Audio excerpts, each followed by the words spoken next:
শুভ নববর্ষ।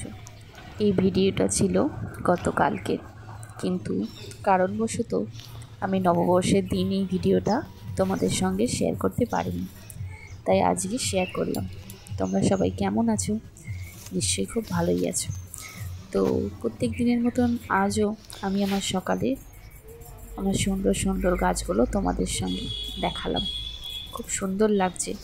আর আজ তো ছিল নববর্ষের দিনে এই সুন্দর ভিডিওটা তোমাদের সঙ্গে শেয়ার না করলে হতো না।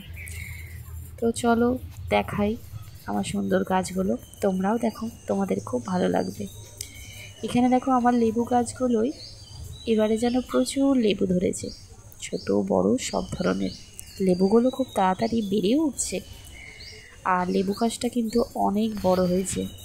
আর লেবু গাছ থেকে যেন মনে হচ্ছে প্রচুর ধরে নিচে সকালবেলা চলে আসছে। এবার দুপুরে দেখো আজকে রান্না হয়েছে ভাত, আর এখানে পাট শাক ভাজা, যেটা আমাদের সবার খুবই প্রিয়। পাট শাকটা এমনই, এইটা দিয়েই অর্ধেকের বেশি ভাত খেয়ে নেওয়া যায়। আর ছিল তো আজ নববর্ষ, তাই একদম সুন্দর করে স্নান টান করে আমার রিক একটা নতুন জামা পরে নিয়েছে, আরও সুন্দরভাবে খেলা করছে। আর এখানে সমস্ত ঘরের কাজ হয়ে তো গেছেই, আর তার সাথে সাথে